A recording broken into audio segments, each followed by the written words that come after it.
KNON 89.3 FM in Dallas and Fort Worth, the voice of the people. Business owners, tell KNON's listeners about your business. You can put your business or event on KNON. KNON currently has space available to run announcements for you. Tell KNON's listeners about your goods, services, nightclub, concert, or event. Help keep the voice of the people on the air while putting your information on the air. KNON's been named the #1 radio station in Dallas by both the Dallas Observer and D Magazine. Put your business with Dallas's #1 station. Call now for more information at 214-828-9500, extension 227, or extension 233. For more information, go to KNON.org and click on the Run Spots on KNON page. It's a great way for your business to support community radio while letting more people know about you. We'd like to say good morning, good morning, good morning, good morning. This is Church Information and Open Forum. I'm Marion Barnett, your host, Livers Producing, and we'd like to just welcome you all here. Thank you for those who contributed in Pledge Drive.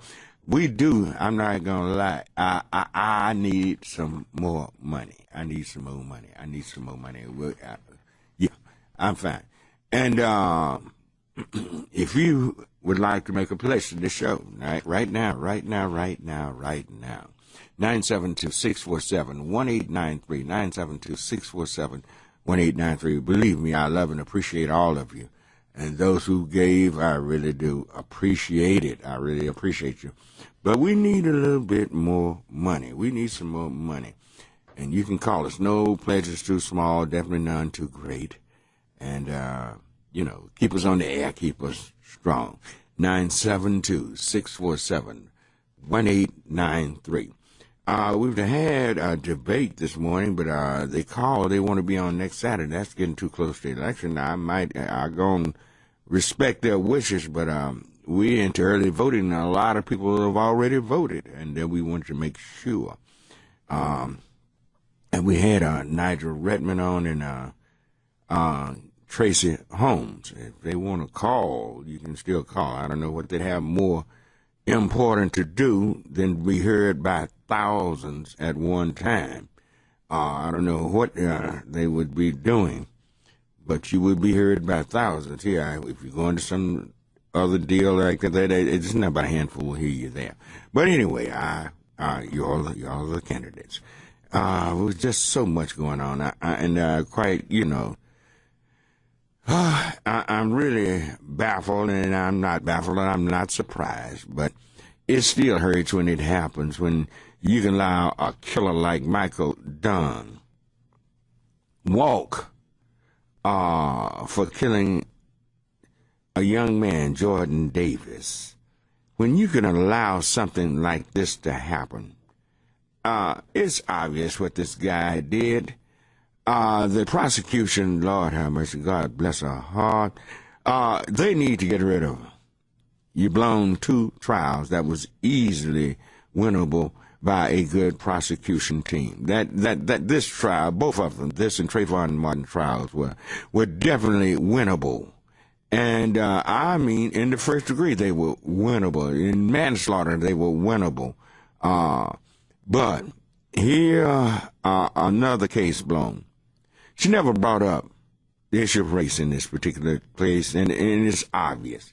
The man wrote a letter from jail, and they had all of this information, and never presented this before the jury. Then you had juror number 8, and let me ask this question. What's wrong with African Americans? What's wrong with our people?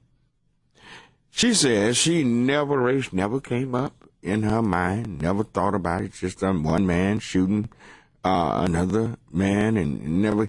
What is wrong with our people? Are our young people that dumb and stupid? Are they? Just might as well tell it like it is. Something is wrong. Something is ridiculous with this situation. Something is ridiculous. Here she is living in America and never thought of race in this particular case, and she's African American. I couldn't believe what I was hearing from her. I guess she thought she was being intelligent. Think she must be thinking she was really telling the world something and just showing how ignorant she is. Anybody who is ignorant of race in 2014 here in America got to be out of their mind or blind or crazy or something is so prevalent. It's ridiculous. And here she is. What have this generation before them? What have we? We taught these children nothing. We taught these young people nothing. Did we go around pretending that everything was all right when we were young and we just always been this way and we were living good? And what in the world is going on in Black America that we do not pass our history, our heritage on to the next generation? Why is it? Are we ashamed of it? We're not knowledgeable ourselves. We don't know anything about it because maybe the generation didn't do a well enough job of teaching the generation before them. I'm wondering. Things carry on from generations to generations. This is how race been carried. Generation to generation. You don't think white people just wake up, come out of the womb, wake up and say, oh, I gotta be a racist toward black. No, they're taught that. They're taught it.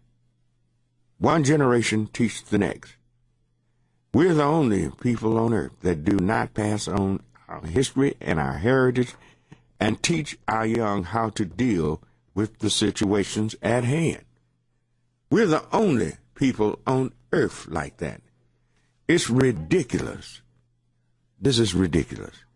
This guy, Michael Dunn, now he'll go to prison for a long time, probably the rest of his life, but at the same time, he will not go to prison for the murder of Jordan Davis.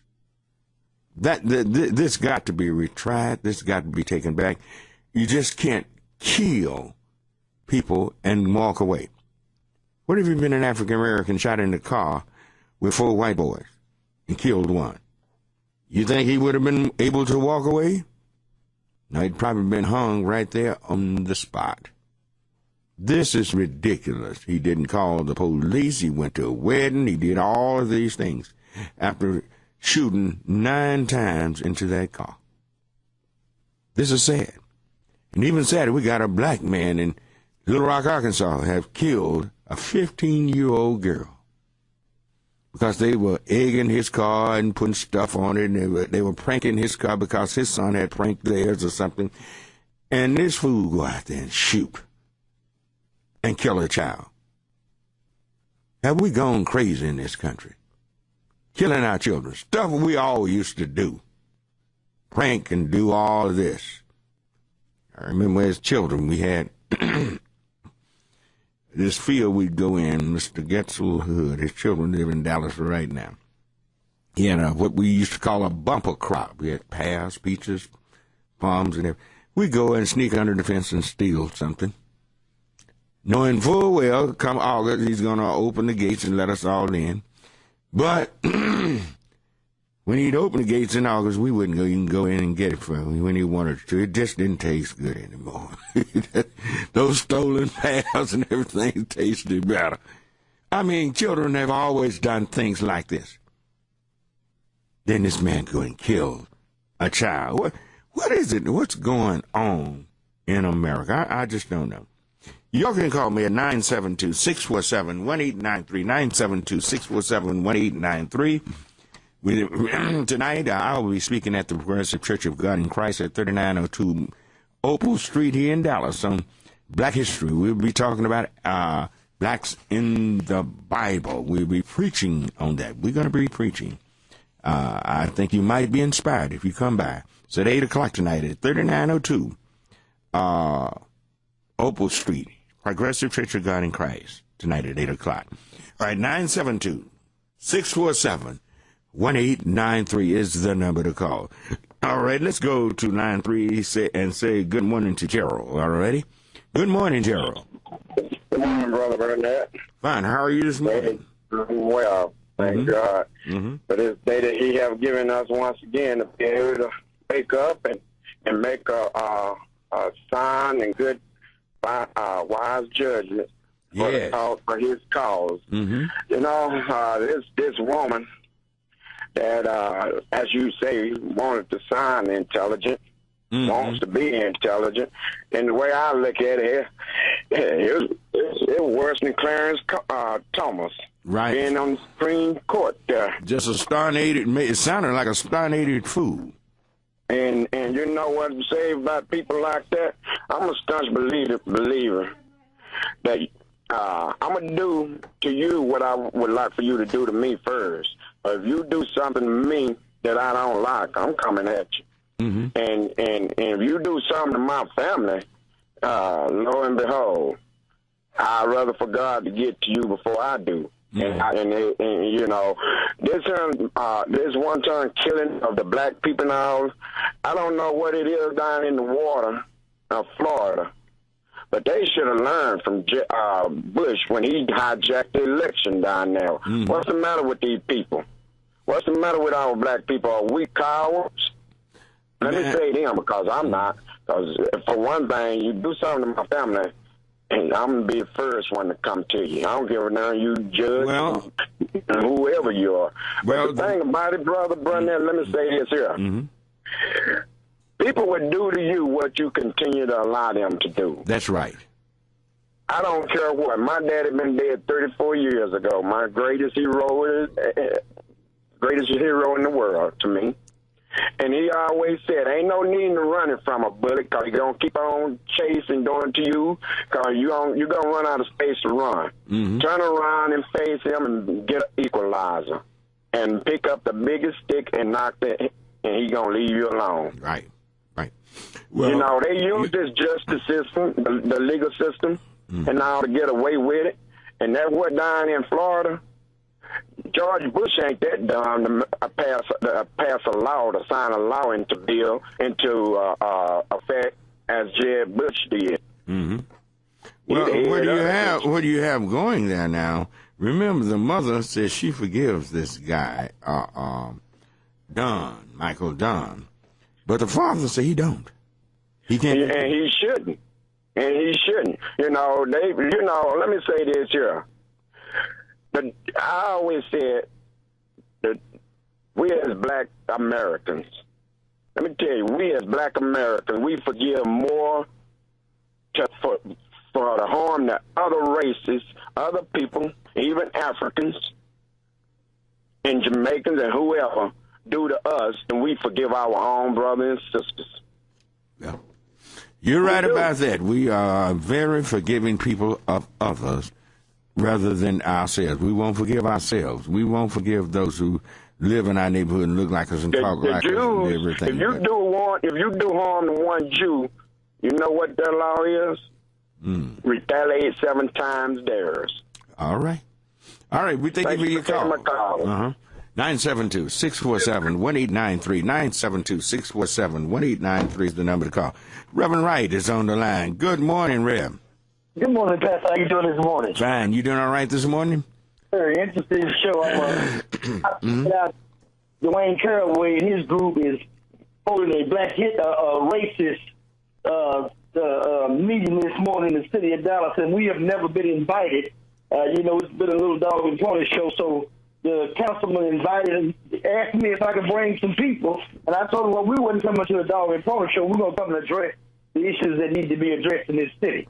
Mm-hmm. And so it's going to take place today. But I like to show this morning, Pastor, and I don't know, your caller just called, made some great points. And also, one of the jurors that was on that stand said that race had nothing to do with it, and it was a black person.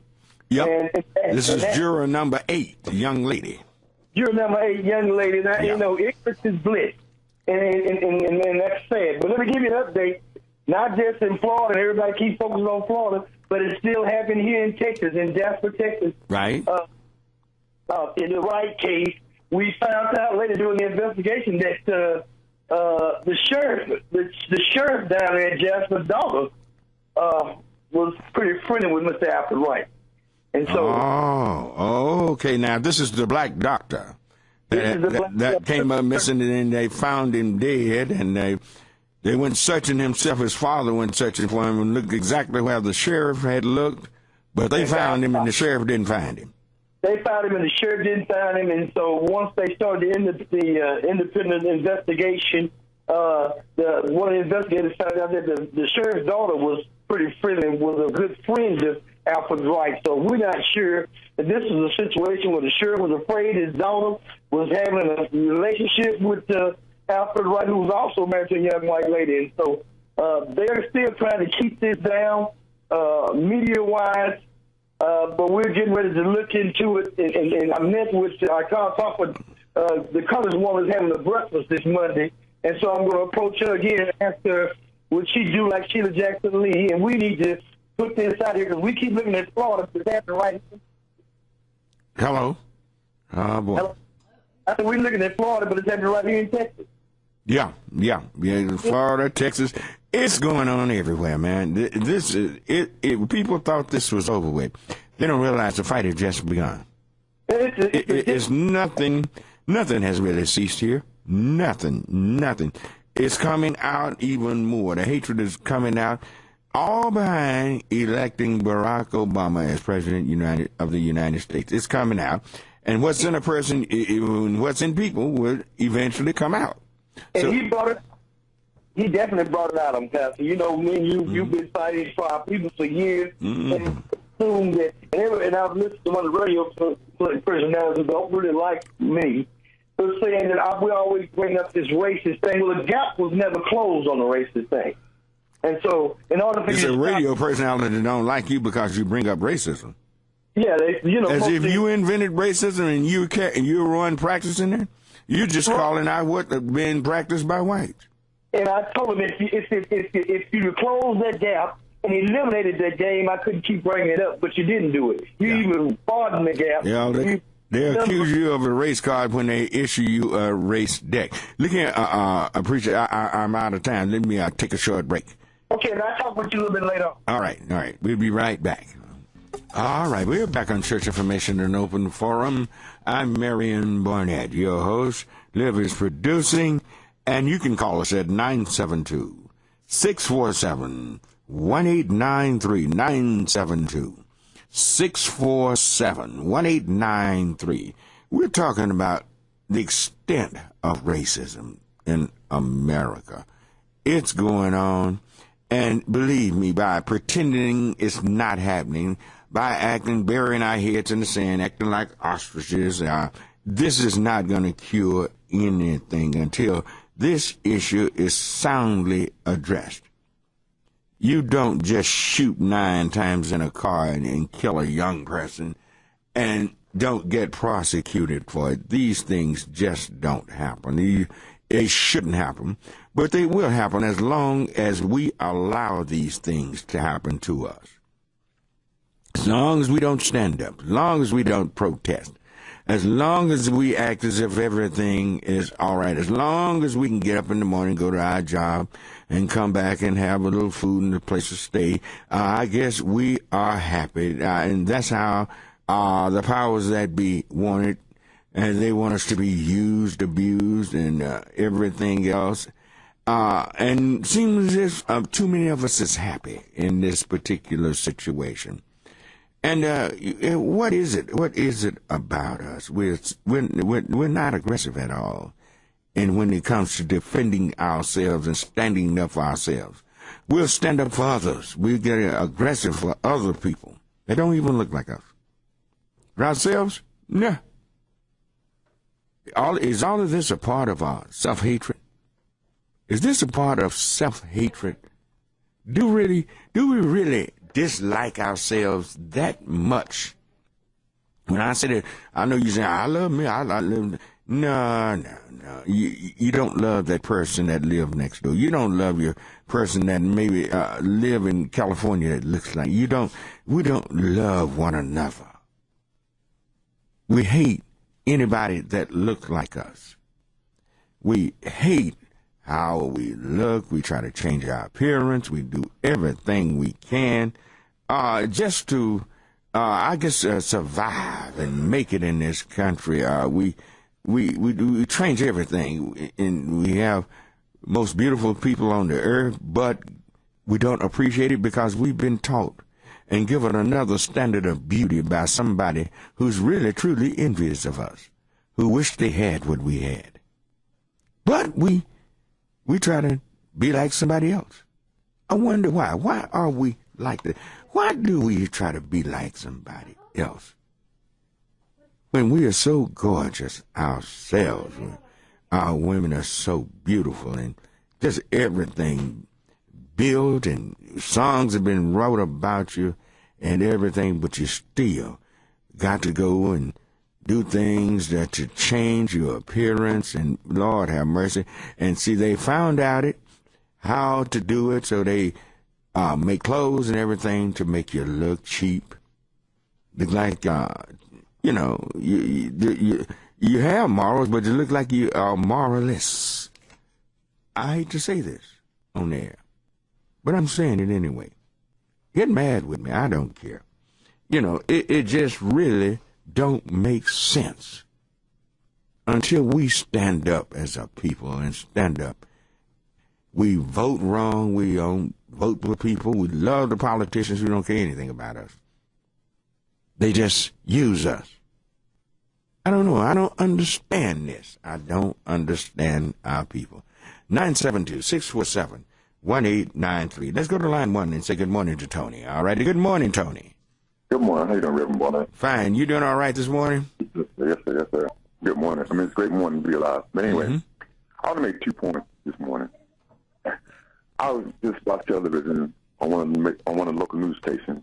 A local politician, at least the Dallas City Council, is having a talk about disparities in Dallas, And one I think the Reverend Wright, is this what the Reverend Wright had just mentioned a few minutes ago? Probably so, but the politician said this. We're going to talk about racism. Racism, not, what was it, the terminology? We're going to talk about, whatever it was like, we ain't talking about racism, but we're talking about race. That's what it was. How can you separate race from racism? Racism is the study of race, so I don't know what in the world could they be talking about? I mean, it's one of the things that when you try to make, if you want an honest conversation, what's possible to say you want an honest conversation, don't splice it to where, it sounds nice. You talk about the whole continuum of about race and racism. And it seems what happens is politicians try to play nice because, you know what? I'm like, wow, he's part of the city council. My thing is this. The reality is this. There is disparities in Dallas. There is economic disparities. The reality is people in the North are not putting that money into the South. Well, now the problem is the money that's made in the South heads north, and it stays north. If we kept the money that's in the South, oh, Lord, we could be just as developed as any other city in the nation. But our money is taken out of our community. Do you see those Purelator trucks and what's the name of those other companies? Those trucks are always in our community. They come in and head out of there. That's what's happening to us. And my thing is, you have cities like DeSoto, Lancaster, Cedar Hill. You don't have any corporate headquarters this side of town. My thing is, how do you say you want, good jobs coming to Dallas when you put in warehouses all the way down 20? And I'm not saying anything against that because they do have warehouses in off side of town, but you got to bring corporate jobs to this side of town where people are. Well, let me say this: if we kept the money that we made in our community, we could say the heck with North Dallas. We make money. We are not poor. Black people we're not a poor race of people. But we are poor users of our resources. We don't use our resources correctly. I can guarantee you right now, in the southern sector of town, if you was to go rob everybody out there and take every dime they got, made them empty their accounts, you will come up with an amount of money that would be so enormous it would blow your mind. But what we do, we take our dollars and send it north. If we quit doing that, and those who live north, I'm talking about African American, live in the suburbs, if you came, some of you can definitely afford to do it, set up businesses in the South. I'm not saying you have to stay there. So True. Set up businesses. Help employ your people. And like I said, I was listening to a show, and they were talking about the number one employer in Chicago. They said the number one employer of black people in Chicago is other black people. If the number one employer of black people in Dallas-Fort Worth area were other black people, we'd be a whole lot farther down the road. And my last point is this. I've noticed that a lot of black politicians, judges, whatever, are running. And no one, all the mega churches have put a form together to have all these people in one spot. It's interesting that, you have this power grab. No, it's a power grab. Yeah, you're right. You're right, Tony. It's a power grab. And no one has said, okay, I'm going to host all these people in one spot so we can delineate from, and see what they're talking about. And I can vote. When I go vote, I actually look, because you have all these people in all these different judge or priests and whatever. If you don't get close to us, we ain't going to vote for you because we don't even know who you are. Well, you're right. But when you put them all in one spot like that, let me say this. It's hard for a human being to remember all of that unless you have your pen and paper there to write it down. If you make up your mind on what you're saying, write that name down. Write it down and carry that to the voting booth with you. Because if you get a whole bunch, God knows how many judges and everything else we got running next Tuesday, there's no way you can remember all of them. So if you got a forum like that, you need to write down the ones that you prefer. All right. Thank you for your call. Dick, close the line, 972-647-1893, 972-647-1893. Let's go to line 3 and say good morning to Jackie. All right. Good morning, Jackie. Good morning, Reverend Barnett. I just wanted to call and speak about the disparities that we do have. Earlier you had a guest speaking about what happened in Florida, and then here what happened in Jasper, Texas. But I want to get the African American community to just wake up. If we would wake up as a people to understand the laws of Texas and like for your concealed handgun license, it's a huge disparity. You have your Caucasians who outnumber us tremendously, and whereas we refuse as African Americans to go and learn the Texas laws and get our own concealed handgun license. If we don't wake up to go ahead and do that, see, the thing is, the Caucasians know that they are the main ones, and they feel that they already have that power, that they're entitled to it, that they have the power, and so they know more than likely, and they can look at the numbers, that African Americans will not go and get their own concealed handgun license. So they know the average African American is really not armed. Absolutely. They know this. They know. So guess what? I can shoot and do things that I want to do anytime because I know more than likely you're not going to be armed. You're less likely to shoot back at me. So guess what? I get to shoot you, kill you, and hopefully more than likely get off, as the other cases have shown. And that's what's happening all over this country, and it's happening here in Texas. People know that we are unarmed. And they shoot and go on, and we end up dead. And but we won't get our concealed handgun license. Yes, there's a group as a company that supports my show, and I'm so proud of them. They support my show. It's Concealed Handgun. They spend a lot of money with my show and other shows here at Knon. And I would love for people to really wake up and realize you need that concealed weapon, because if you got that license, when the police stop you, they can arrest you and everything. They have to respect you. So that is something that's very much so needed here in our city and all across this state and all across this nation. African American people, you need to wake up. They need to wake up. There are over, this past year alone, over, I think it was over 150,000 Caucasians that received theirs, compared to only about 20,000 African Americans. Wow.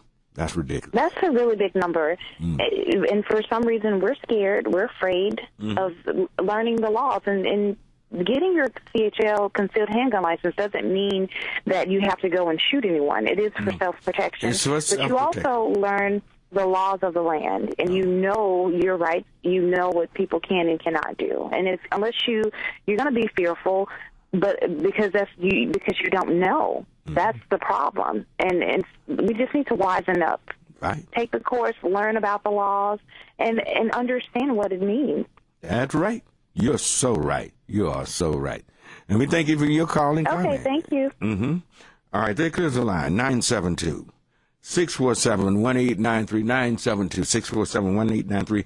Is this Hawkins? I'm sorry. Miss Hawkins, alrighty. That's line 4, alrighty. Good morning, Miss Hawkins. Good morning, Reverend Barnett. Thank you for taking my call. Thank you. I just wanted to say this morning, your last caller, she's absolutely right. But I wanted to ask you, a question about the prison system. I'm going back to that because she's saying only 20,000 Americans have applied for it or got their licensure. African Americans, but by half of our population being in the prison system or going through the prison system too, does not allow them to ever carry a handgun weapon. So if we got half our people, half of our community unarmed, and all of theirs armed, that says a lot because that's the main thing they tell you. Whatever you do, don't ever get caught with a handgun. Don't ever get caught with a weapon. So they not only, they said for you to have your handgun, you're a citizen. You can have a handgun. They done stripped that right no matter how long you've been free. No matter how long you paid them fines and fees and if you had to do time, do your time. They immediately stripped that right. So that I just feel like that was a part of another plan. Right. So, that was a great plan. Obama, he something about this assault weapons or made mention of it a few years back. You remember they started having gun shows on every corner, buying up guns left and right. Left and right, left and right. They've been ready. They know what's getting ready to go, and they're ready. We're the only ones unarmed. But I also want to say this, too. I want to ask you, sir, that do we really finance America? Because I'm looking at this thing. Everywhere I'm looking, all we're doing is buying. We buy everything from the bottom to the top. We even keeping America up through the prison system. Because, they got to live to stay there. Right. I mean, it's their life. But see, that thing they got to live to stay there. Well, what I always say, we're the only group of people in the history of the world that I've ever read, and I'm a historian, that finance their own oppression. Do you know that? My God, I'm looking at Reverend Barnett. You got to help me and please lecture this to the people because I don't get what's going on. Even in this area over here in North Dallas, look here, they call this a low-income area, some of the complex. But let me tell you, these people buying, all I see them doing is buying out here. Yep. I said, y'all, what are we doing? And we buying this hair, we buying this. Ain't nothing wrong with looking good, but we won't even buy from our own beauty supplies when they put them out here. And like you said, it's no black owned and operated restaurant. And I mean they spending money. I said, this don't make no sense, y'all. This is, are we this powerless as a people, or do we just really don't get it? I wanted to ask you. I'm gonna call them off the air, sir. How much do you think we spend on hair every year? I'm looking at this. I said, that's why I get what you say when you say we're such a beautiful, naturally, and they know we're beautiful people. They done made us hate ourselves so much you can't even walk around. I'm gonna tell you something else. They got these men. The men hate the black woman now. Like he can't even look at her without all this junk on. Yeah. That's why I say I don't understand it. But main question I want to ask you, help me with this. What have we financed in America here? Because I'm looking at it and it don't make any sense. And how powerless we are. It looks like on every level. And I even look at how disrespectful they are to the president. Here's our leader of this whole world right here. And then they sitting up here, even the head people all on TV talking nasty to them. When they talk like that to Bush, they fired one of the head news people. You understand what I'm saying? Why are they talking to this man? So I don't understand what's wrong with it. But the few of us that can stick together do. Yeah. Well, it'll take those of us who will stick together and have good sense. And come together and realize this is not a hatred of anyone. I don't hate anybody. I love everybody. But we love everybody. But I'm going to protect myself and I'm going to protect my family and try my best to protect my people. But my people have to help me, and y'all help yourselves by having common sense. Just hey, everybody in the world know you don't have a handgun. Everybody knows that you don't have a concealed weapon on you, and until we wake up and realize that America has become extremely dangerous for us anywhere we go, it's going to be. Let me tell you something. They put put in one state, they put can fire at will or on contact something. This is what they said. They said if you pose an imminent threat of danger. Now they've always said we threaten them, or they felt threatened around us. Well, no, that's personal. Because look, we didn't forgive you. That's why we out here walking around like we are taking this beat down. Yeah. We didn't. You understand? Yeah. So look, let me get off this phone. I can't want to take. I love everybody too, Reverend Barnett. I care for people. But when I look at this thing, it's still real, and I have to say what I have to say at the end of the day about it. All righty. Thank you, ma'am. Thank you, ma'am. All right. That clears the line. 972-647-1893. Do I have time for another call? Do I need to take mine? Let's take a break. I hate to give you get you on and then have to cut you off. So we'll y'all hanging on the lines. Just stay on the lines. And there's one line just cleared. 972. Well, it was gone. 972-647-1893. We'll be right back. All right, we're back on Church Information and Open Forum. I'm Marion Barnett, your host, and Neil is producing. And you can try to reach us at 972-647-1893. 972-647-1893. You can reach us at that number. Let's go to line 2 and say good morning to Billy Ray. All ready? Good morning, Billy Ray. Good morning. Good morning. How you doing this morning? Fine. You doing all right? Yes, sir. Good. You got an interesting show this morning, but I've been missing the Dunn case. I saw it. Yes, I saw the black girl when I was at the Juanita Craft Center yesterday. Did you see that? Yeah, I saw that, and I could not believe it. But what I want to know from you, what happened with the case? Did the man? I ain't heard or read. I read a newspaper every day, but I haven't seen anything in the newspaper about the verdict. Did he get off with that? Well, wait. Here's what happened. He was convicted on 3 of the 4 charges. All of them was attempted murder of those others that lived. But the one he killed, they had a hung jury on. So he didn't get convicted of that. I'm told he could get as much as 60, 70, 80 years right now. He'll be gone the rest of his life. But at the same time, how can you do this and not convict a man for killing this young boy? This was a child. I think he was 17, something like that. He was a kid. Yeah. But he's getting away with that. That's just a principle here. There's a message being sent to people that you can kill us and get away with it, but if you shoot at us, you might get some time. So you better make sure you take us out if you shoot at us. That's just a bad message. The attorney down there, the prosecutor down there, this is the second case and the third case that we know of that she's messed up real bad. The one that she messed up with the young lady that shot into the ceiling to make her abusive husband back up, she gave her 20 years, this black woman. Yeah, I heard about that. But let these white men that kill these black boys, just murder, cold-blooded murder, walk free. It's bad. It's a bad reflection on the state of Florida. And I hope all of our conventions and conscious white people, decent white people, stay out of there.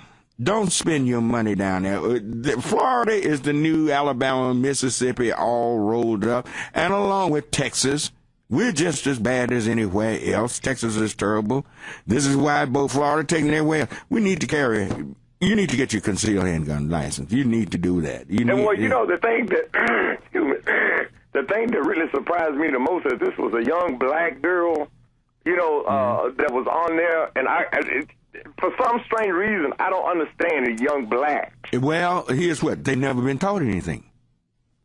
Who did we turn them over to? We turned them over to people that didn't want them to learn, didn't believe a lot of them, didn't believe they could learn, and they made sure they didn't learn anything. Now, she thinks she thought she really said something. Oh, Lord, she thought she was really waxing eloquent and sounded just as idiotic, and I'm sure white America laughed at her. And she sounded as ugly as she sounded with that red in her hair.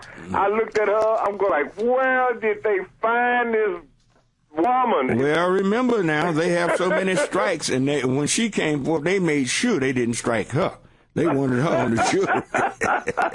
They saw her coming a mile away. You're absolutely right. Yeah. You're absolutely right, because I'm going like, where did they find this woman? Why the prosecution wouldn't strike her? God, how many blacks was on the jury? I'm not sure, because they've been giving them by numbers. From the looks of it, it might have been as many as 3 or 4. I'm not sure. But after I saw this one, I really didn't want to see. I didn't want to see nor hear nothing else. I was sick the rest of the day. It's me too. It was totally embarrassing. But I'm finna get off here and let somebody else call in. Mm-hmm. But I want to say to the callers that call in, Reverend Barnett, they hold their conversations too long, and I know they listening. Mm-hmm. I'm on my way to work, and I've been holding this phone for like 30 or 35 minutes. Yeah. Hey, y'all call, cut the conversation a little shorter so somebody else can get in. I'm saying it for Reverend Barnett. All righty. Thank you. Have a good day. All right. Thank you, Billy Ray. All right. It's 972-647-1893. It's that number to call. 972-647-1893. Let's go to line 1 and say good morning to Christopher. All right. Good morning, Christopher. Hello. Good morning to you. The love of God to you. Same to you, Christopher. Let's take a perspective of when Christ was dealing with the Pharisees. He knew what was going to happen. To join into the sufferings of Christ and to take that high road as Christ would have us take is, look at our most Christ-like leaders, Martin Luther King, Gandhi, to name just a couple. Those are the real heroes. They knew what they were getting into because man's condition at this time, I'm afraid, for the most part, is lowly and mean and animalistic and self-centered. We have to get a grassroots, Christ-like. Forgive me for saying we're going to have to be hell-bent about being Christ-like. I'm not saying don't defend yourself, but I am saying that we cannot buy into the fear because God is love and God is total. God is allness, Alpha, Omega, beginning, end. You say you want us to be Christ-like, correct? Yes, sir. What did Christ do? What did Christ do? Let me ask you something. What did Christ do when he came into Jerusalem and saw the money changers in the temple? They were buying and selling. They were cheating people. They were changing currency from people who were coming in from other countries. Yeah. This was doing a feast, and they were ripping the people off in the temple. Yes, sir. What did Christ do? He kicked bottom. Huh? He kicked. He tied him a whip. He first tied him a whip together, didn't he? Yes, sir. He sure did. And when he knitted that whip together, did he come in kissing everybody? No, but did he come in hugging their shoulders and crying? Huh? He was not a hypocrite as the Pharisees. No. He came in with that whip. Whipping behinds, kicking tables over, knocking money everywhere. Don't tell me when Jesus gets fed up, he says, enough is enough. And he whipped them out of the temple, did he not? Yeah, okay. Yeah, that's the point I'm taking. I know that Christ, enough is too much, and Christ showed us that. Mm-hmm. But he was able to walk out of those situations guarded by angels and guarded by the Father, and because he knew his time had not come yet. If we were to stand up, God would be with us. Yes, God is with you. I mean, he would be with us if we stop these people from just picking us off, abusing and misusing us. We need to, at some point in time, we need to say enough is enough. Yes, sir. Yes, sir. I agree 100%. And it's a dangerous thing, but you have to go nose to nose with them, eyeball to eyeball with them, because wrong is wrong, and it's all fear based, and it's God did not give us a spirit of fear, did he? No, sir. No, sir. And by grace, we some of us fall by the hands of evil men, but that's vengeance is God's in that regard. But it's a hard subject. It's a very emotional subject, and enough is too much. And I also know that no good deed goes unpunished. Right. And if that makes any sense to you, But one quick last thing from Isaiah 41. So do not fear, for I am with you. Do not be dismayed, for I am your God. I will strengthen you and help you, and I will uphold you in my righteous right hand. All who rage against you will surely be ashamed and disgraced. Those who oppose you will be as nothing and perish. And I just want to leave you with that, and I love y'all. Love and, you. Beautiful scripture. Keep the good fight going. All right, thank you. God bless you. God bless Bye-bye. you. All right. 972-647-1893. 972-647-1893. Let's go to line 3 and say good morning to James. All righty. Good morning, James. Yes, sir. Good morning, Reverend Barnett. If I can dialogue with you a little bit, but this is a teachable moment, what I'm going to be saying. So if I could, without rush, I'm going to rush as fast as I can. But locally here in Palestine, we have sent out an Attorney General opinion letter certified, notarized certified. We sent some notarized certified letters to the council people here, and we're prepared to go to the council meeting Monday to do what we need to do locally. But I'll move on past that. We appreciate you continuing to give us help, but this Dunn and Zimmerman thing, it's really ridiculous. But let me go back to the young lady that you brought up at the beginning. That she looks like I brought a lot of memories came back about her. Is the black skin, white mask. That was a book I read when I was in the military by Francis Spanner called Black Skin, White Mask. And this young lady here never heard of the last poets before the Mayflower. And I used to have a book called the Nigger Bible that I bought when I was in the military. Yeah, it used to tell us the definition of what that word meant. And all the definition, how people use it and everything. But she's probably never heard of Carter G. Woodson either. Miseducation of the Negro? Yeah, and the miseducation of the Negro. Yeah. Yes, and as far as back in the day in Dallas, back when the old Bishop College was over there, when you mentioned about how politicians and preachers are, that was some preacher that had sold out over there on that landfill years back. And it's this kind of thing that's going on in our city where these kind of mindset people like that young jurors, and they sitting up in these churches thinking Jesus is coming back and going to rescue them and all. That's not going to happen. When he was on the cross, he said it is finished. But Reverend Barnett, also, let me talk on and then you can stick in, but also about the Jasper case, the young man named Wright, well, over there in Crockett, Texas, some years back, I investigated along with Mr. Wynn and some others. It was a case over there where this black kid was going with the deputy sheriff's daughter, White. And they kept, one night he come home and caught this young black male in the house. He and another deputy took that kid out on the back road, beat the heck out of him and everything, and left him out there for dead. But the kid was able to have a cell phone and got some help. And the police, the daughter came and got him with a friend and took him over there, and she wouldn't go back to the house. But that was a case over there that, I still got information on that. Maybe I can share that. Where was this in what town? In Houston County, Crockett, Texas. Crockett. Oh, okay. Yes, there was a big mess behind that. I still have information, and when we get to come visit you, I'll bring a lot of things with me to share with you. But in closing, right quick, the slavery talk from Carter G. Woodson, there's two ways in which a man can be enslaved. One is through force, and the other one is to teach him to think that his own best interest will be served by doing what his master wishes him to do. And, that's just so where true. we are today. Yeah. They shoot us down like dogs, and like they've been saying, we need to do something about it. Get him somewhere to go on Saturdays, Sundays, and weekends instead of us always walking slow and fast talking. Yes, sir. Thank you so much. All right. Thank you, James. I appreciate you. All righty. 972-647-1893. 972-647-1893. Let's go to line 2 and say good morning to Brenda. All right. Brenda's on 2, I think. All right. Good morning. Good morning. How are you? Is this Brenda? Yes. All right. Good morning. Mm-hmm. I heard your comment, about the money changers. And, people like to talk about that aspect of Christ, about how he didn't play around. No, Jesus was no wimp. He was not a sissy. I don't know why we try. He wept because of the people's rejection of the truth. That's what he wept over. He wasn't weeping because he stomped his toe. My God. Go right ahead, Brenda.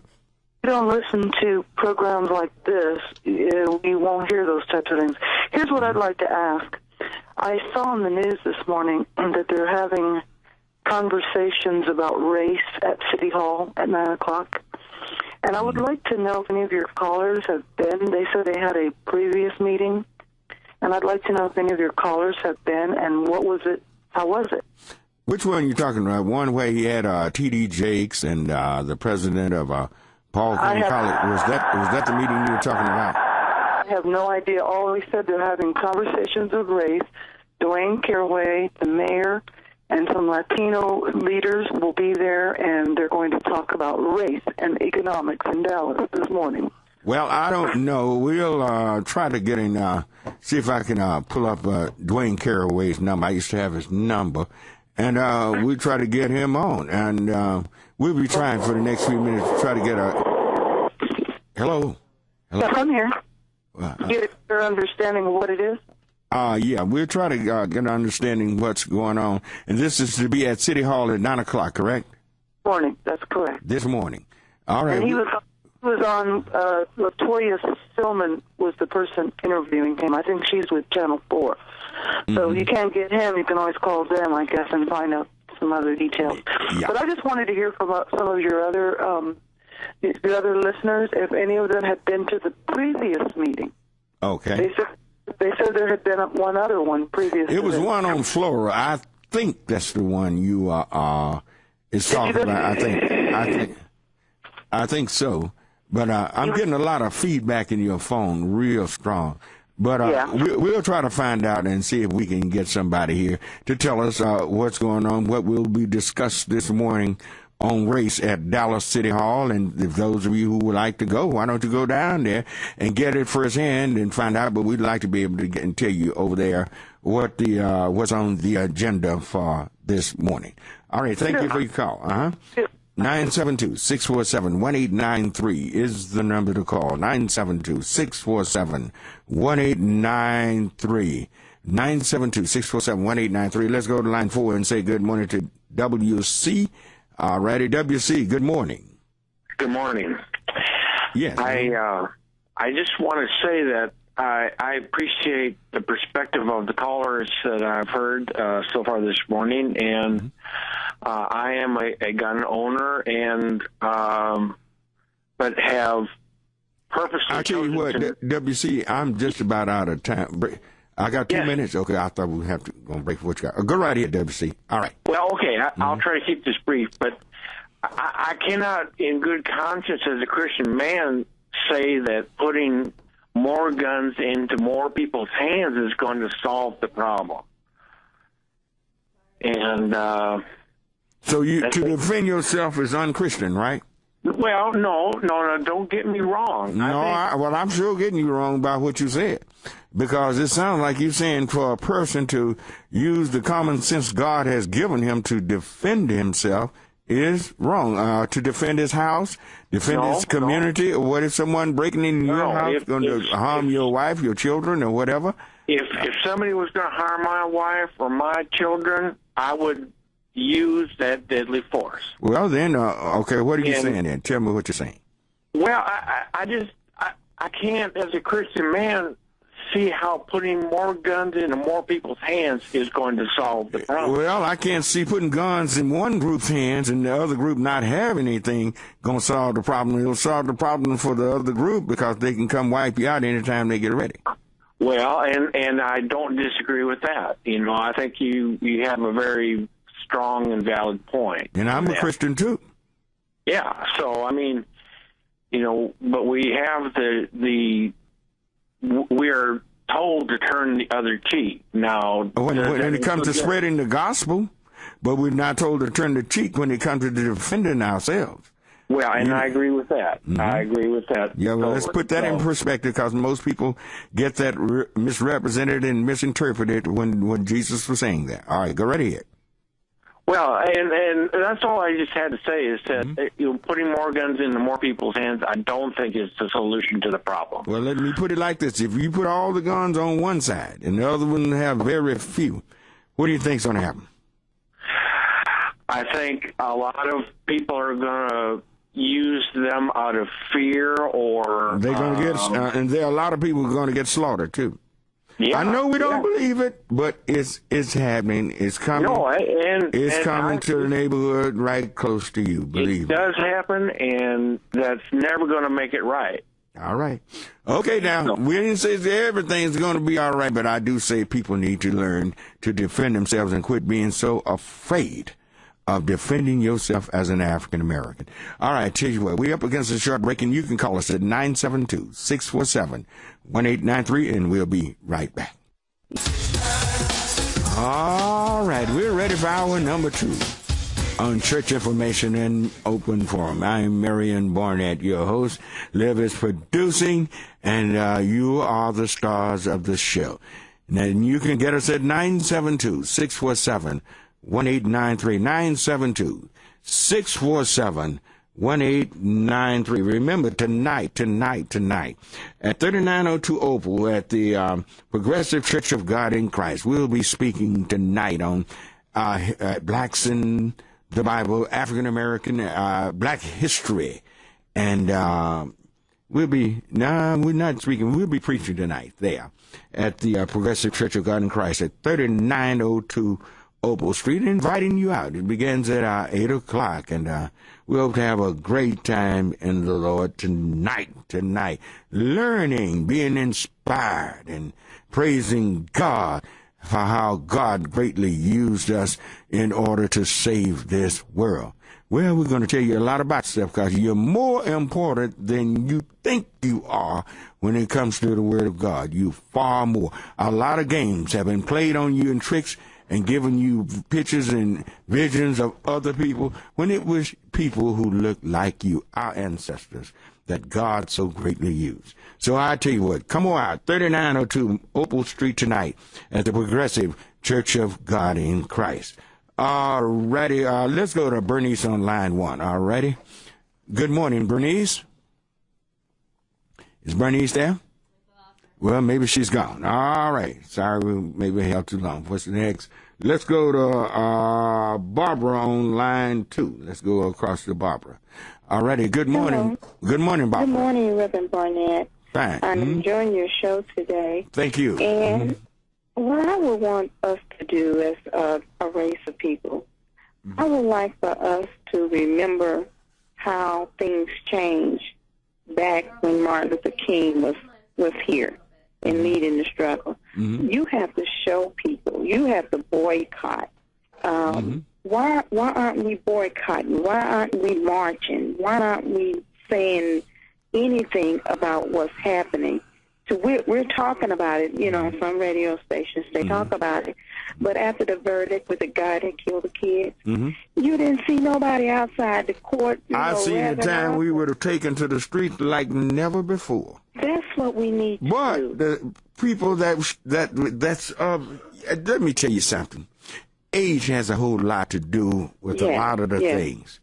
When we were young, we would have been in the middle of the streets. I know I would have been out there, blocking traffic and doing everything you can think of to draw attention to this situation. I would be. And I will be out there today. Yeah. And I'm 55 years old. Yeah, well, I'm older than that. But, but, young people, did you see that? Did you hear that young lady talking? This black young lady? No, I didn't hear the young lady, but I did hear another thing that really disturbed me. I was watching the program, the women of Atlanta, the black group of women, and they went to Savannah and they did a tour of the Underground Railroad. And one of the ladies made a mistake made a statement as to the fact she thought there was a real railroad. She thought it was a train running underground? Yes, and she couldn't understand what the other lady was trying to tell her. No, it wasn't a real. And her father is a historian in Atlanta. But he didn't teach his daughter. It's a breakdown somewhere. He went around the world teaching everybody else but except for teaching his family. That's right. It just disturbed me so much. And we spend our money, like the young lady was saying, in the wrong places. We do not patronize our own black businesses. And we buy that hair, and I'm guilty of buying it before, too. But it's not like it's a drug to me that I have to have it. You know, why can't we just stop buying for one day? Don't buy hair for one day. And let the country see how much money that we'll be holding it back. If black people was hold this money for a few days, Wall Street would be shaken so bad they would be running to you. We need to do that, Reverend Barnett. Getting on their knees, begging y'all. We go buy that hair, and they treat us like dogs. They treat us like nothing when you go in that store. I don't patronize them, but I have in the past. But when I got treated like that, I put my foot down. I'm not going to buy it. You've awakened I'm not going to buy from them. Right. So we just need to come together and show them what our dollar would do. All right. Boycott Florida, boycott this hair stuff. You can't even get a job in one of those places. Oh, no. And but they make there are groups who do not hire us, but they want our patronage. You're so right, and we need to cut that foolishness out because that's downright stupid and dumb. All right. Thank you. Okay, thank you. Bye. That clears the line. 972-647-1893. 972-647-1893. Where are we? Bring me Stephen on line 4. All righty. Let's see. Stephen. How you doing, Pastor? Good morning, Stephen. How are you doing? Okay. I have a few things I want to say. First, the guy that talked about Mahatma Gandhi, he need to go and find the history of Mahatma Gandhi. Mahatma Gandhi was racist toward black people. That's definitely right. And now this is my opinion. What I think is wrong here in America. I think the majority of the black people are just white folks walking around in a black body. Well, the mindset, you're so correct. They want to be, we have the wrong goals. We have the goals to be accepted. Yeah. We want to be accepted so bad by them that we're willing to do anything, bend over, I don't care how far backwards it is, in order to be accepted, rather than to build our own kingdom let people want to be accepted by us. That's right. We have to accept ourselves first. Yes, and now we're the last to accept ourselves. That's right. We're last. And other people, there are a lot of other people that admire us, but we just cannot seem to get up and care anything about ourselves. And we just giggling, and it just makes me sick. Us just giggling and laughing with the other thing. We just thinking we have been accepted. It's the greatest thing in the world to us, when we don't realize people really think little of us for doing that. Very little, all around the world. Okay, I want to say one more thing. I was just this past Wednesday night, I was at church trying to teach some black history, and I had grown people standing up there amongst them children and telling them, say, well, see, what our problem is we don't know the Lord. Yeah, but that's irrelevant as far as I'm concerned. We need to know what's going on in this country against us. It's not that God is not on our side. God is on our side. We're not on our side. That's right. God having to fight us to help us. Thank you. It's a sad situation that. It is. And now you're talking about Jesus weeping. I think he's weeping over us. I do. Jesus was a bad man. Jesus wasn't no punk. No, Jesus wasn't. That's what they're not here to. And he was. No. Jesus was tough. He was a tough man. Tough as nails. They didn't kill him. You have to understand that. He was not killed. He was not killed. He said, this cause came out into the world to lay my life down. And I'm going to lay it down, and when I get ready, I'm going to pick it up on the third day. I'll pick it up again when I get ready. So Jesus was a bad man. They couldn't kill Jesus. They couldn't kill God. Amen. I appreciate your program, Pastor. Keep on telling the truth. That's all the thing I can tell you. All right. Thank you. We thank you for your call. All right. And that clears the line. 972-647-1893. 972-647-1893. Let's go to Earl on line 1. All righty. Good morning, Earl. Hello? I hear somebody there. Yes. Good morning, Reverend Barnett. Good morning, Earl. All right. Good morning. How are you this morning? I'm doing great. All right. Well, I thank God for a guy like you, be on the radio and hear comments, positive things among black people and so forth. And I think the whole deal is we're pretty much being misled about the gun situation in America. Back in 2008, when Barack Obama took the White House, pool up in the mountains, places of that nature. They bought all the automatic weapons. Well, do you remember, I seem like this was in Arizona, somewhere out in west, New Mexico, Arizona. I don't think it was California. A group of them came to a speech that he was speaking outdoors, and they were standing there with their automatic weapons, their shotguns and everything, while the President of the United States was standing before them speaking. You remember that? Yes, I remember that. I remember that very well. Could you imagine they had a bunch of black folks been standing out there, and George Bush standing up there, or Reagan or somebody, the Negroes had all them guns, and do you not know that the Secret Service would have wiped out everybody there? Would have wiped out everybody standing. Everybody standing. We're being totally disrespected as a people, and until we get back to the basis, Reverend Burnett, of getting down on our knees and dealing with God, black people hate themselves. Right. I'm a realtor here in the Arlington area, as well as an electrician, but I'm just a middle-class American, over 50 years old. And I'll go different places. I notice that we hate ourselves. That's right. And how can you expect the enemy to love you when you despise yourself? Yeah. Women hate and won't even protect yourself. You're scared. You're like, oh no, I'm a Christian. I can't get no gun. I can't look out for my family and me. No. Jesus take care of me. Jesus gave you enough sense to take care of yourself. Take care of yourself. We got to put a gun in one hand and Jesus in the other. Yeah. I don't mean that derogatorily, but we have to start fighting back. We talk the game, we walk the game, but we are not doing anything productive to hit the devil head on. We got to hit it head on. Black people got to organize. Black people need to come together. Black men, I'm challenging all black men to come together, start to organizing things. When we get out in 1960, we used to march. I've seen the time we would have been in the streets. Oh my God, and just protesting everything. We've even fallen since the Rodney King decision. I don't understand our people. I saw a few people out there in front of the courthouse when this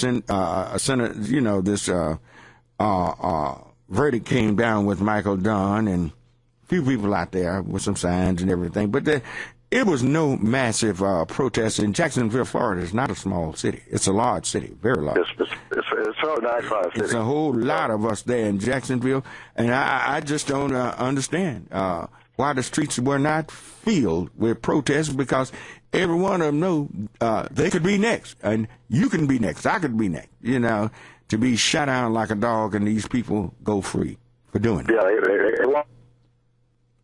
all right, thank you. I guess we lost the call.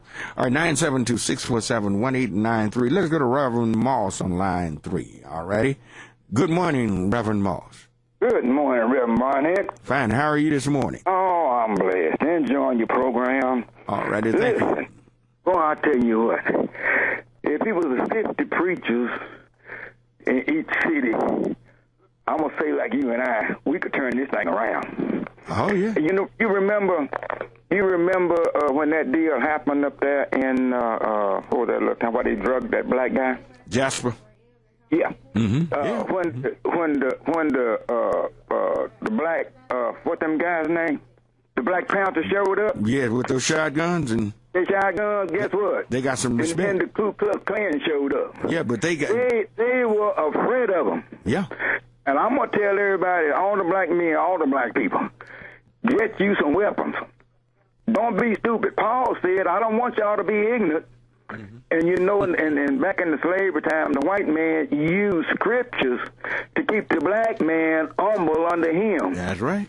The scripture says, respect those that have rule over you. Well, many times. Write scriptures to them so they could stay, under them. Well, a lot of times the slave master would be the pastor of the black church. Yeah. And he would misquote scriptures, turn them, in order to make the slaves obey, where he wouldn't have to watch them, wouldn't have to have people watch them. He would misguide their minds. And it's happening now. You don't have to come over here and cross town to shout you down if you're trying to teach our people to be liberated. He don't have to. He got Negroes right there. That's right.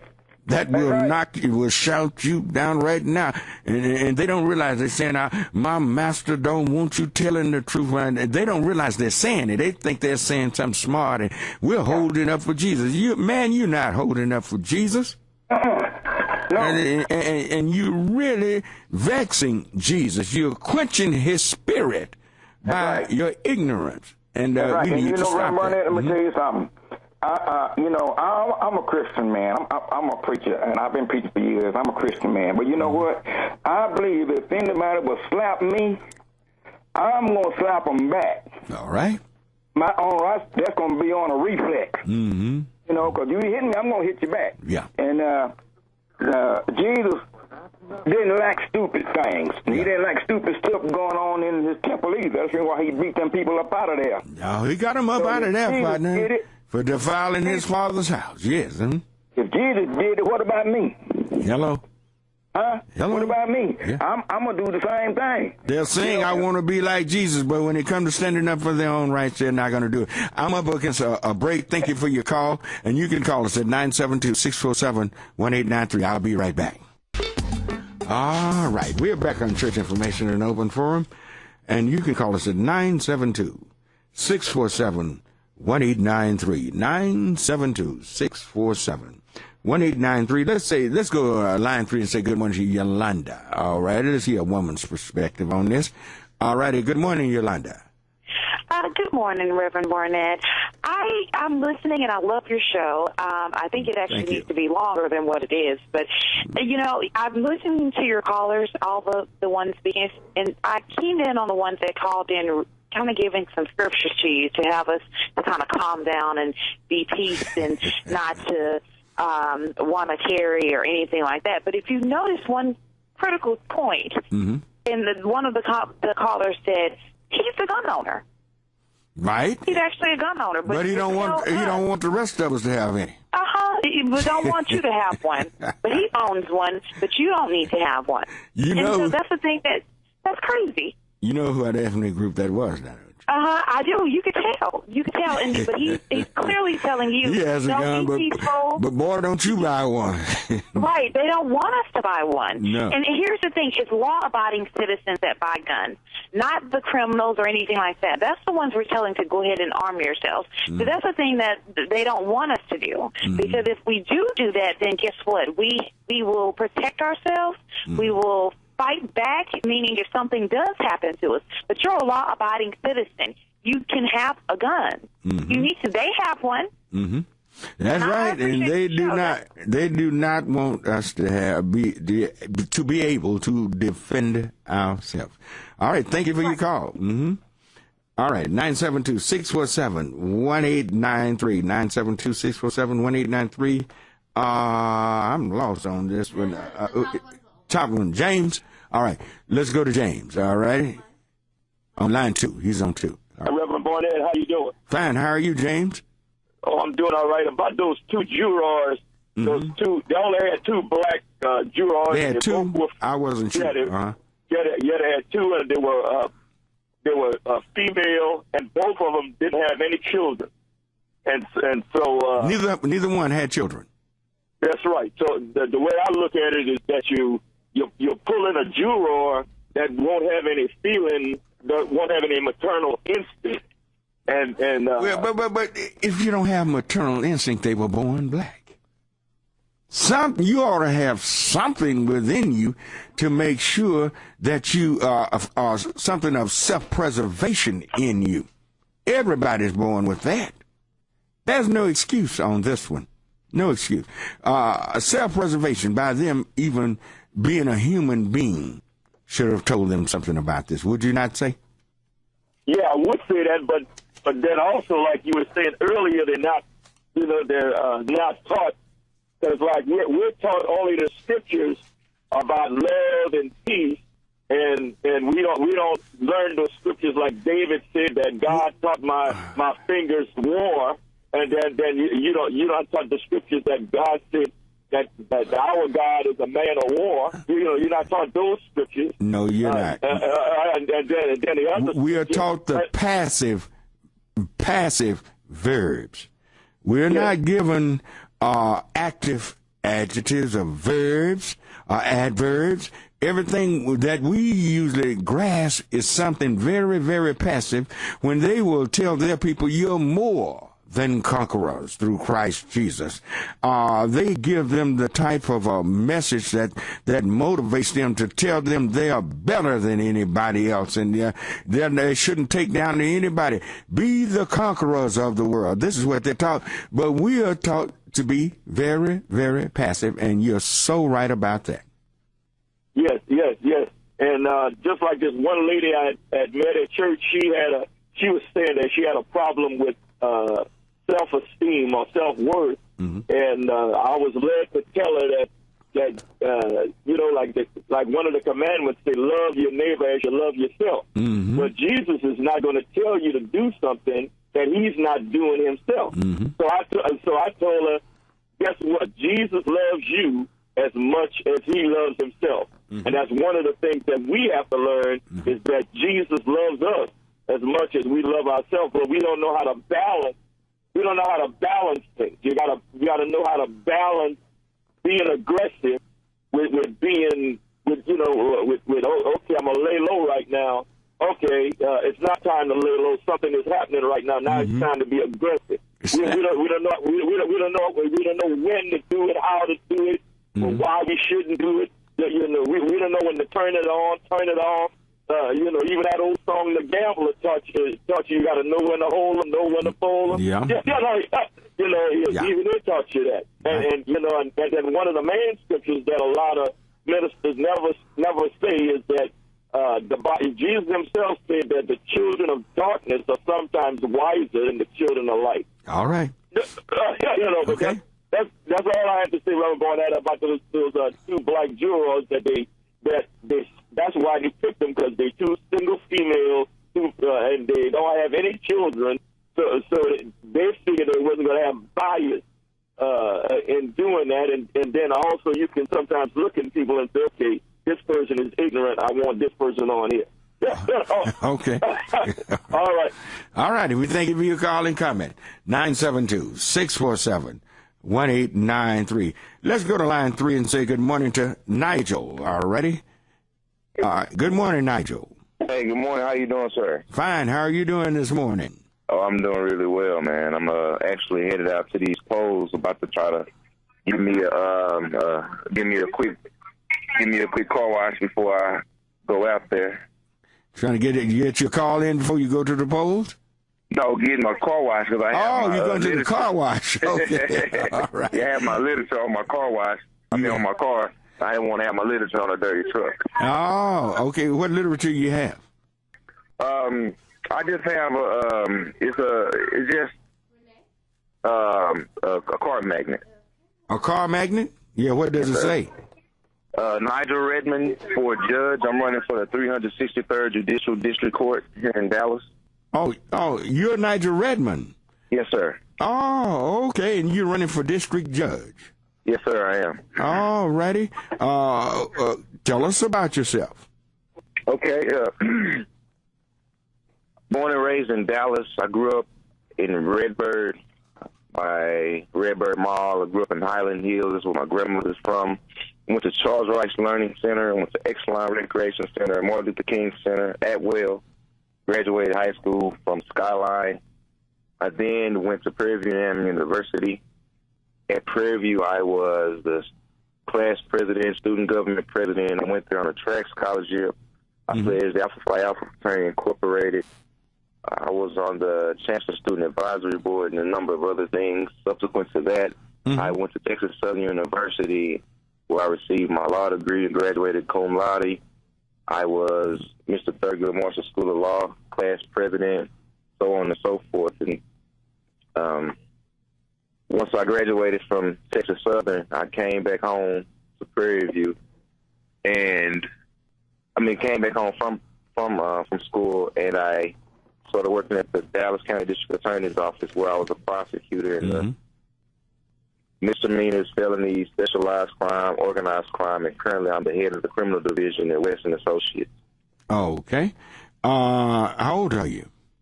I am 31 years old. I'm married. I've been married for almost 5 years. I have 2 kids, a son and a daughter, Nigel the second, and my daughter's name is Nyla. Okay. Oh, you keeping the ends there, huh? Yeah. That's all right. And why do you want to be judged? Well, I want to be judged for a number of reasons. It's very easy for someone to... Excuse me, are you getting feedback?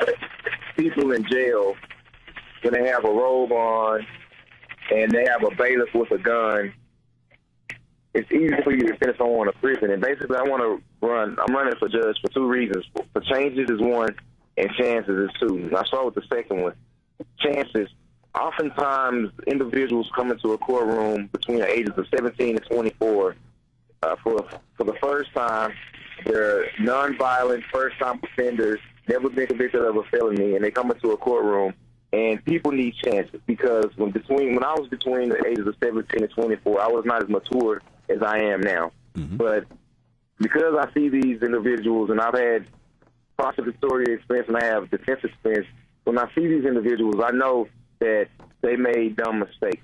And had it not been for me getting a second chance and third chance and sometimes fourth and fifth chances, then I would not be where I am today. And oftentimes we have judges that are on a judicial bench, on these judicial benches that are very heavy-handed and insensitive to minorities because most of the people that come in front of these judges are minorities. And once you get the felony conviction, that's it. It's never going to come off your record, and there's nothing you can do about it. And it limits your choices of what you can do in life and what you can become. So I want to implement a program. The program is going to be called Breaking the Cycle. And basically what it is going to be between those ages of 17 and 24 for first-time nonviolent offenders whose parents were convicted felons. And what I want to do is basically put them on a probation. And upon successful completion of probation, I would like to then look at the case differently. And the probation would include everything from getting a GED or high school diploma, taking a accredited Spanish class, taking a computer class, because that's the future, and doing a number of different community service projects. Okay. Well, I tell you what, who's your opponent? Who's your opponent in this? My opponent is the incumbent named Tracy Holmes. Tracy Holmes.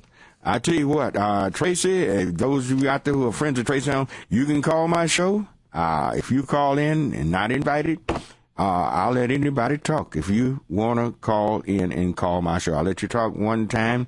And thank you. This is Nigel Redmond. And what was your home school? My home school was Carter. Oh, Lord, we're going to have to forgive you for that. But for that sin, but you went to Skyline, okay? Yes. That's good enough. We'll forgive you for that sin going to Skyline. Well, I thank you for the forgiveness. What year did you finish?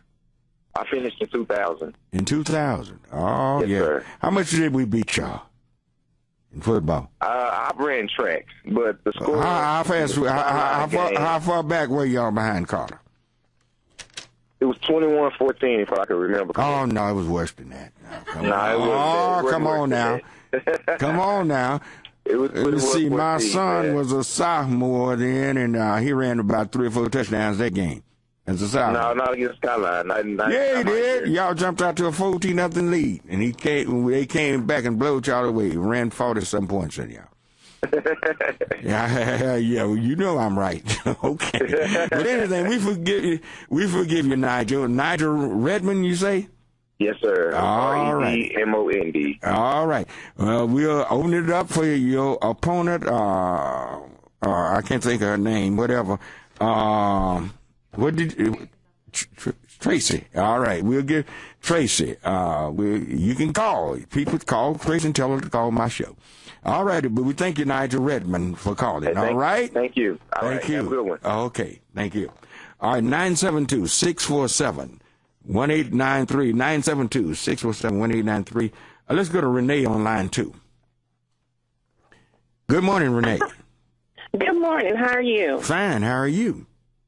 I am doing good. I have been listening to your show. I actually was out getting ready to go shopping, and I done pulled over to call in. All righty, okay. I hope they're not sitting at home hungry waiting on you, but go. No, they're not. But my thing is, I have been listening to the show, and I am trying to find a mentor program for a young black man. I have a son. Mm-hmm.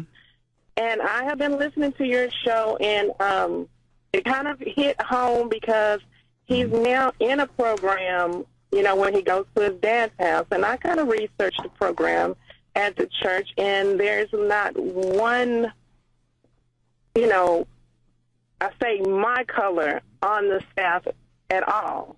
Oh, you want somebody to look like him that's going to have that been through some of the things he's going to face in life.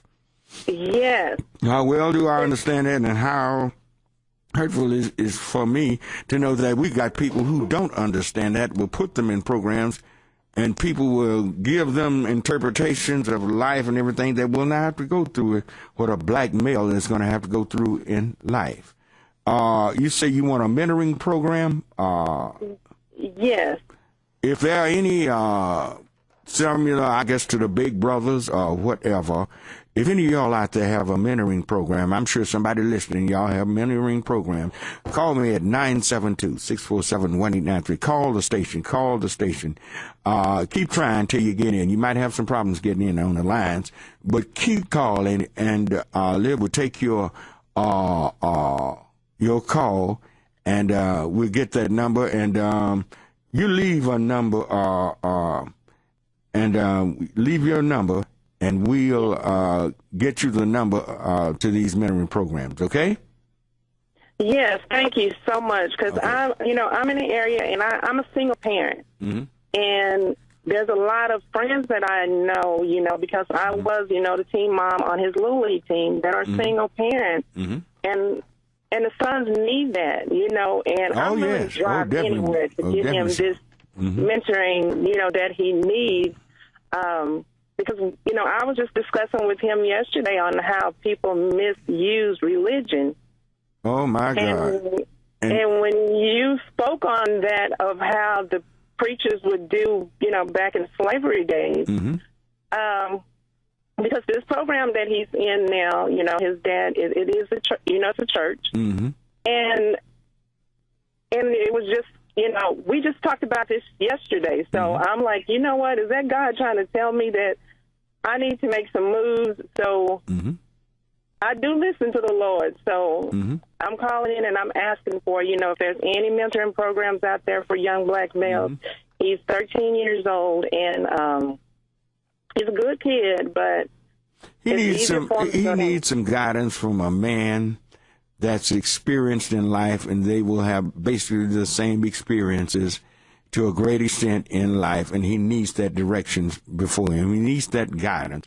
And fellas, if y'all listening, gentlemen, you're listening, call us. I know you can't get in right now, all the lines are full, but please keep calling, and so you can get in and leave a number, and we'll put her back on hold and get her number so you can give them her number.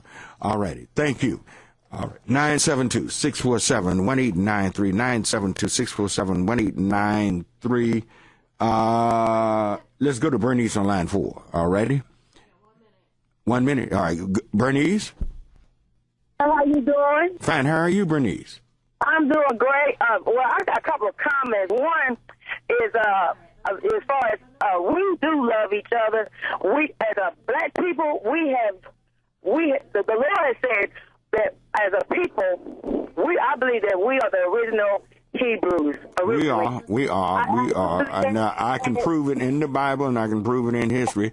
And people don't even argue with me back, because those who are knowledgeable already know this, but they don't tell us this. All right. Right, and that's what I want to do. I want to put it on blast. We, black people of black descent, you are the original Hebrews from the Bible, the King James Bible, who also is a black king who authorized the translation of the Bible, the King James Bible. You can go to Cambridge University, and they have a book on King James, the black king, the first real king King James of England, Britain, and France, and Scotland.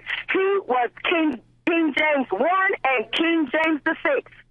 So I just want people to know, you come from the Lion of Judah. When you pull up the old maps of the black people of during the I think it's the 17th century, they had what they call whitewashing.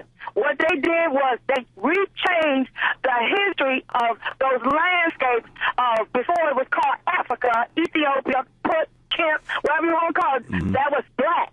Yeah. And what they did was when they started selling out, our own people start selling out for merchandise, thinking that this will improve their status like they do today. You got leaders who are sellouts, who have been purchased by money for their own selfish gain. They won't protest. They won't speak out over the pulpit, but they want you to buy their products. Yeah, but those same people are also out there asking you to vote for them coming up in the election Tuesday week.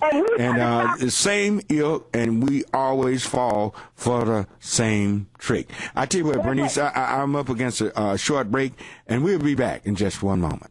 All right. We're back on Church Information and Open Forum. I'm Marion Barnett, your host. Call us at 972-647-1893. And if you have a mentoring group or know of a mentoring group, if you haven't already tried to get in, call us now. We cleared the line. We just cleared the line. And we want you to call that line. We're clearing. Hurry up and call it. Hurry up and call that number.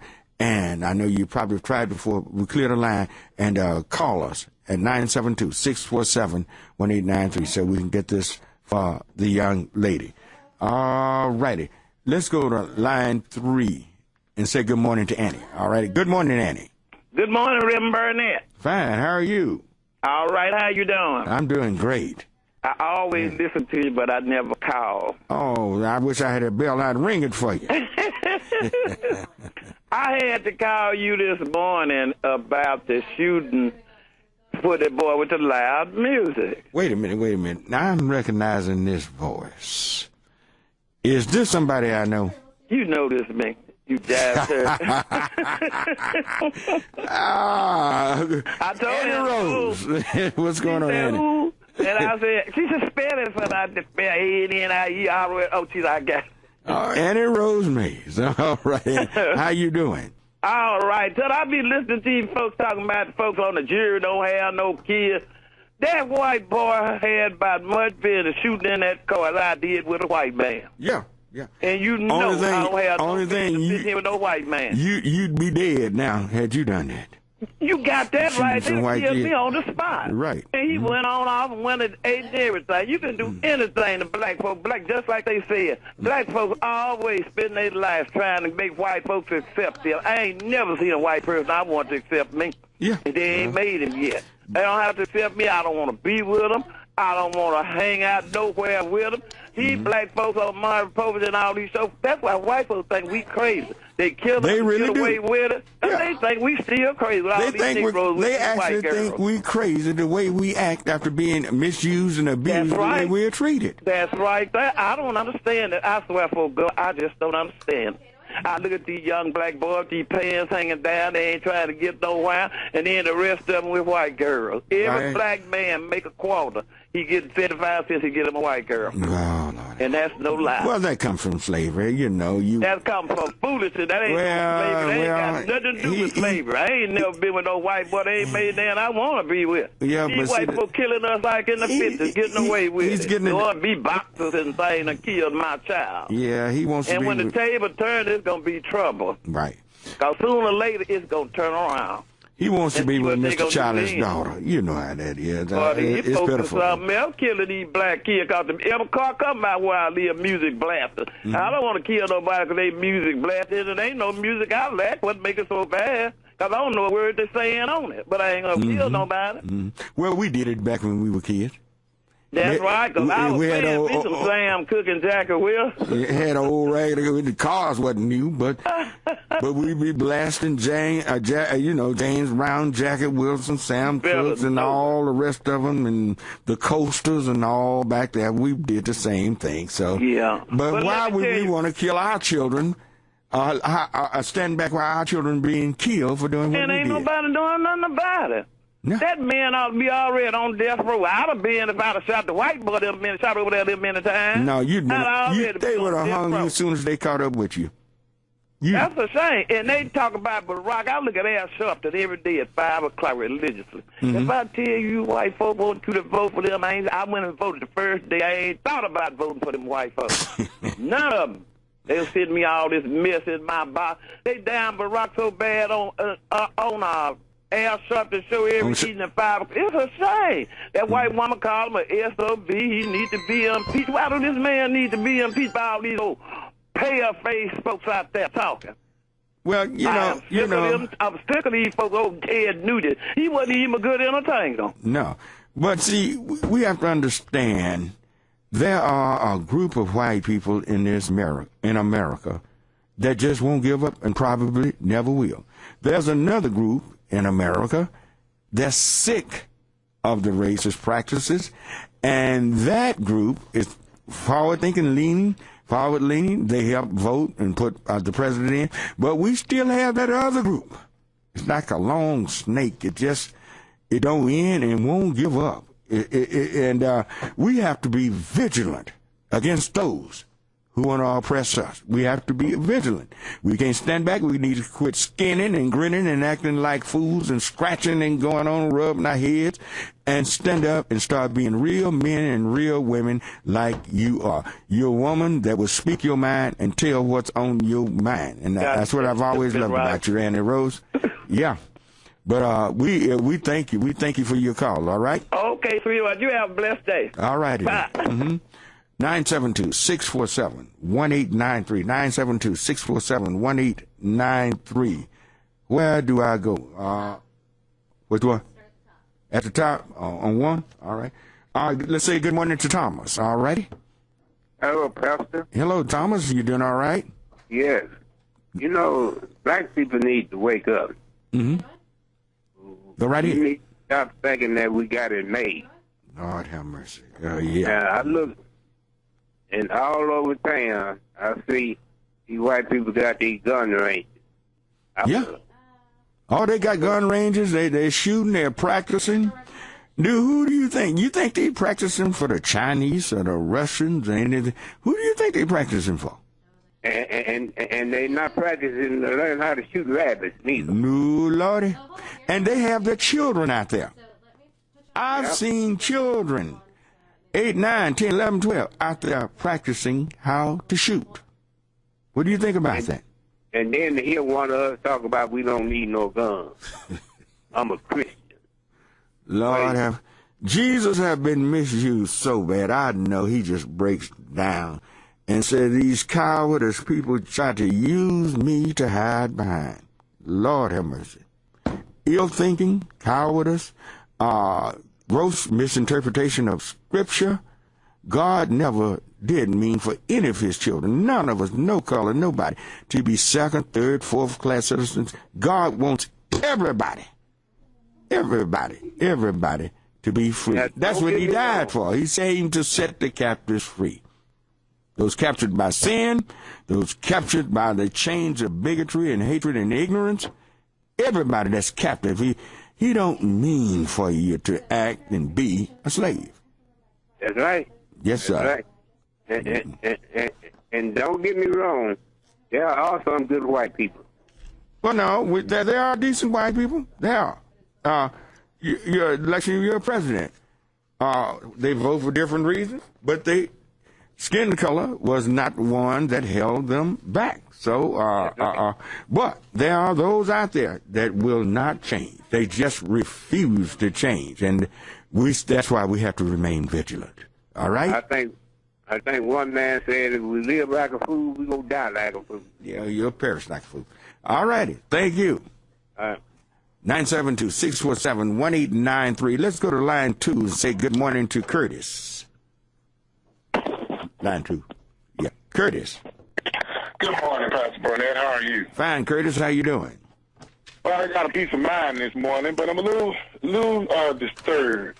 Mm-hmm. I know you don't have a whole bunch of time, so I'm going to go ahead and try to just give a couple of comments, and I want to start with acknowledging the queen, Miss Annie Rose. Let me say Miss Annie Rose, because I've known her for quite some time. She has a daughter my age, so we have to give credit where credit is due. We have to start with respect. Yeah. So Miss Annie Rose, she really hit it on the nail where I want to go this morning. But I want to help the sister that called in earlier about mentoring.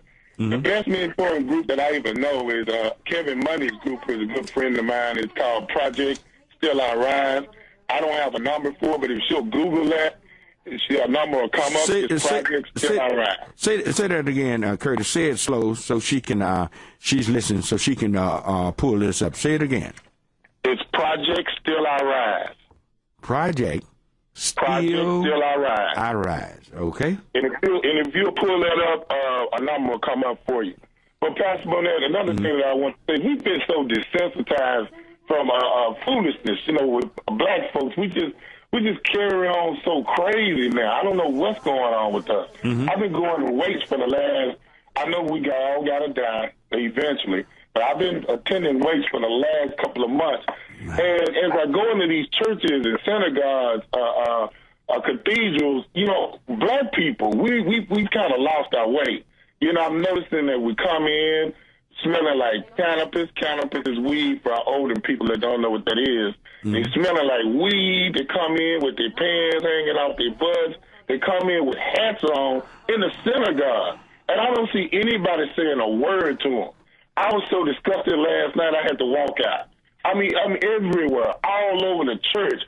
Grown men, not young men, Pastor Barnett. No, these old jokers are sagging going on, yeah. I'm talking about grown old men, Pastor Barnett, 35, 40, 50, 60, walking around with hats on in the church. Right.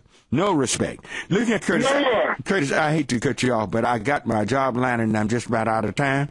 But I got your drift, and thank you for the information. You say that again, Still I Rise. What was it? Oh, it's gone? All right, let's go to line one and bring in our job line. Let's bring it in. All right. It's all right. Good morning. Good morning, Reverend Barnett. Hey, Greg, is that you? Yes. Okay, yes, Mr. Greg Barber in our SAT job line. Good morning, Greg. Good morning, Reverend Barnett. Hey, how are you doing? I'm doing good. Any jobs out there? There are some jobs out here this morning on our SAT job line. The Solutions and Actions Today job line brought to you every Saturday morning during church information and open forum. Here on Knon, we in 89.3, the voice of the people. This morning on the job line, we have RSR Group Incorporated is looking for warehouse personnel. They're asking you to submit your resumes to hr@rsrgroup.com. Once again, submit your resumes to hr@rsrgroup.com. UPS is looking for warehouse personnel. They're asking you to apply online at www.ups.managehr.com. Once again, that web address is www.ups.managehr.com. DXP is looking for warehouse personnel. They're asking you to apply online at www.dxpe.com. Once again, that web address is www.dxpe.com. Texas Furniture is looking for warehouse personnel. They're asking you to apply in person Monday through Friday, 8 a.m. to 5 p.m. at Texas Furniture, 2825 O'Neill Street, Greenville, Texas. Once again, that's Texas Furniture is looking for warehouse personnel. They're asking you to apply in person at Texas Furniture, 2825 O'Neill Street, Greenville, Texas. 84 Lumber is looking for general labor and warehouse and lumberyard personnel. They're asking you to apply online at www.84lumber.silkroad.com. Once again, that web address is www.84lumber.silkroad.com. Westco International is looking for warehouse associates. They're asking you to apply online at www.hrconnect.westco.com. Once again, that web address is www.hrconnect.westco.com. If you are a child-loving patient, an energetic individual and would like to work in a daycare setting, the number for inquiry is 972-290-4995. Once again, if you are a child-loving patient, an energetic individual and would like to work in a daycare setting, the number for inquiry is 972-290-4995. If you are a person affected by addiction and need assistance with your recovery efforts, or an active been trying to make the transition back in the mainstream society and need assistance for job searches, The number for inquiry is 214-634-2722. Once again, if you are a person affected by addiction and needs assistance with your recovery, or an ex-offender trying to make the transition back into mainstream society and needs assistance with job search, the number for inquiry is 214-634-2722. Today is a good day if you're looking for a job to find one. Let me repeat that. Today is a good day if you're looking for a job to find one. Today is also a great day to make a pledge to church information in an open forum and follow through with it. Today is a great day to make a pledge to church information in open forum and follow through with it. And with that, we bring our SAT job line to a close. Thank you, Greg. Great job as always. Mr. Greg Barber. Mr. Greg Barber with our Solution in Action Today job line. Thank you. We got time for some calls. All right, let's try to get let's go to line 4. And what was his name? I removed that one. Just bring line Collie. Is that Collie? How you doing, bro? How are you, Collie? You doing all right? I'm doing good. Let me just say this, man. I'm 58 years old, from Dallas, and been all over. I've been broke, got money, got good job all the time. Let me say this to you, man. Everything I'm listening to on this radio, enough is enough, okay? Let's have some solutions. The later young lady was talking about how we was born of kings and queens, milk and honey in Africa. Right? All that's good. We're talking about now. We are out of control because we are divided. We are divided. Some of us same people calling this radio station only speak our neighbors, and they look like us. See, it was done to us. We know it was done to us. So what are we going to do? I think you came up with one of the solutions when you said organize. We first got to know how to organize and know what to organize around. Let me give you a good example. I called some guys I know got money. I said, look, I got $250,000 on KKDA. They took KKDA off the air because it was informative. And they was giving us something. They don't like the FM station. All they want to do is crack jokes and laugh and lie, right? You're right. So I called guys around that had money. They didn't want to bother with that. But Colin, let me tell you something too. Let me tell you. What do we own? What do we own? We don't own a bank. We don't own nothing. Let me tell you something. I'm out here in this. I'm a contractor. Man, these Sonics kicking our butts, man. I tell you, we sitting around playing games. Everybody is on top of it. We don't run nothing. Let me give you an example. Look at the highest paid basketball player. I'm just about out of time, Collie, but and I call me early on next week. Call me early, and we can get a chance to. I'm gonna call you early next week because you know what? Yeah. Well, is he gone? All right, he's done. I tell you what, I'm completely out of time. Thank you for calling. Thank you for listening. And remember, tonight, 8 o'clock, 3902 Opal Street at the Progressive Church of God in Christ. We're speaking tonight. Come by and hear us, and come by and be a part of it. So may the Lord bless you and keep you. I'm the senior pastor of Heavenly Joy Church. We're located at Bruton and Masters. Come by. We praise the Lord, but we teach the people also, and we are very inspiring. So may the Lord bless you and keep you. Thank you, Liv, for producing. Thank all of you for listening, and you have a wonderful week. Bye-bye. KNON 89.3 FM in Dallas and Fort Worth, the voice of the people. Business owners, tell KNON's listeners about your business. You can put your business or event on KNON. KNON currently has space available to run announcements for you. Tell KNON's listeners about your goods, services, nightclub, concert, or event. Help keep the voice of the people on the air while putting your information on the air. KNON's been named the #1 radio station in Dallas by both the Dallas Observer and D Magazine. Put your business with Dallas's #1 station.